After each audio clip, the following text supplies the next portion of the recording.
Welcome to the Diligent Observer, where we help angel investors see what most miss. I'm your host, Andrew, and every week we explore what works, what doesn't, and why through conversations with experienced startup investors and operators.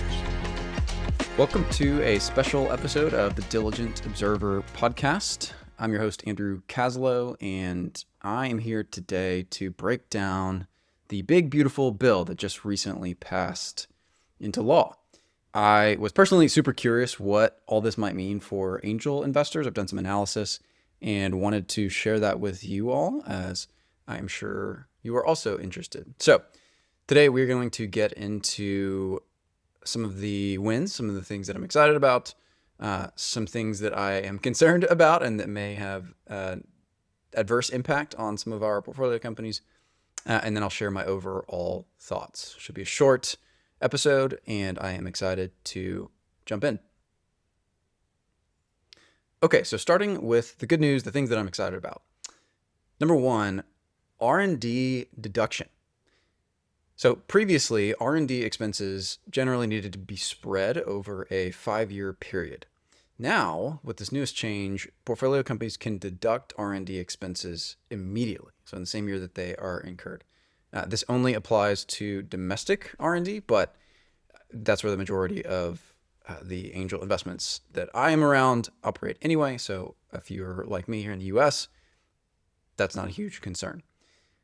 So just thinking about what this means practically, if a SaaS company, if a portfolio company is spending $1 million on engineering, under the old rules, they would need to deduct $200K of that $1 million per year over a 5-year period. Well, with these new rules, they can actually take that full $1 million deduction in year one, which is a massive benefit from a cash flow perspective. So I think that this is going to be a huge benefit for software companies, deep tech, biotech. Anybody that's doing serious R&D is likely going to benefit from this change and makes deep tech investments quite a bit more attractive, at least from a cash flow standpoint. Okay, so the second major change that I'm pretty excited about is that the bill dramatically expands the scope of qualified small business stock, or QSBS. Now, this is a big deal for angel investors because let's say I invest $100K in a startup. 6 years later, that $100K is now worth $5 million. So one, this is a great investment. I'm super excited and going to talk about this for forever. But typically, that would be a $4.9 million capital gain. If I didn't have QSBS, let's just assume that I was taxing this at a 20% rate. That $4.9 million gain, I would pay 20% in taxes. So that's almost $1 million in taxes that I would owe to the federal government. But with QSBS, I would pay $0 in federal taxes. So $1 million that I get to keep in my pocket. Basically, QSBS juices the winners. It provides massive tax savings on successful exits. So what's the change? Well, it was already in place, already very meaningful for angels. But what's new is that shorter holding periods now provide benefits. So previously, investors had to hold the stock for a minimum of 5 years to get 100% exclusion. That's still the case, but at 3 years, an investor could get 50% exclusion, or at 4 years, an investor could now get 75% exclusion, meaning that if that same example happened after just 3 years instead of 6, instead of getting no benefit, as is the rule today, I would be able to exclude federal taxes on 50% of that capital gain, thus saving me about $500,000, which is still pretty nice. Also, the per company limit has increased from $10 million up to $15 million, meaning that I can now exclude capital gains on up to $15 million per company.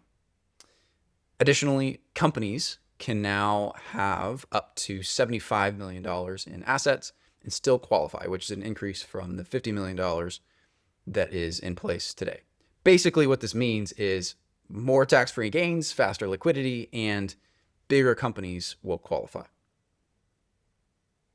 One other change worth mentioning is if you happen to have portfolio companies that are heavily reliant on physical equipment, so hardware or manufacturing businesses, There were some modest improvements to depreciation rules that could help even more with cash flow. So not the same scale as the R&D changes that I just talked about, but still worth mentioning.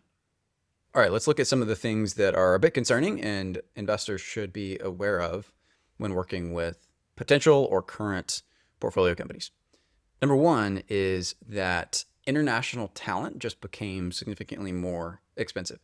Specifically, bringing international talent to the US. So offshore teams won't be affected by this, but fees have increased significantly for work authorization, visas, things like that. There are a variety of different fees involved here, but the main point is that relocating international talent to the US is now more expensive than it was before.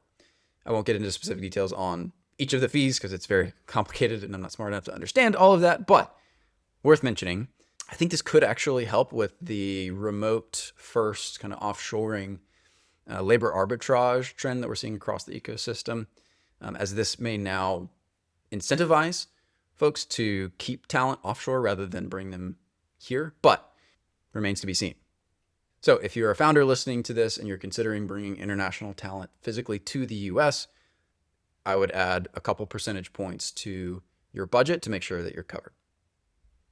Okay, next up is it is not a fun time to be a clean tech investor. Over the next 6 to 48 months, a ton of credits are being phased out. So this is going to affect EVs, solar, wind, home efficiency, clean hydrogen, and more. And so I'm not personally invested in the clean tech space, but if you're an investor listening to this and you have clean tech investments in your portfolio, I would consider reaching out to them and making sure that they understand what is happening here and can articulate a strategy for how they're going to deal with this. These are also worth digging into a bit further if you're active in this space to make sure that you're up to speed with what is actually being cut and what is remaining. One other thing worth mentioning, I'm sure you've seen I'll call it drama between Harvard and the federal government.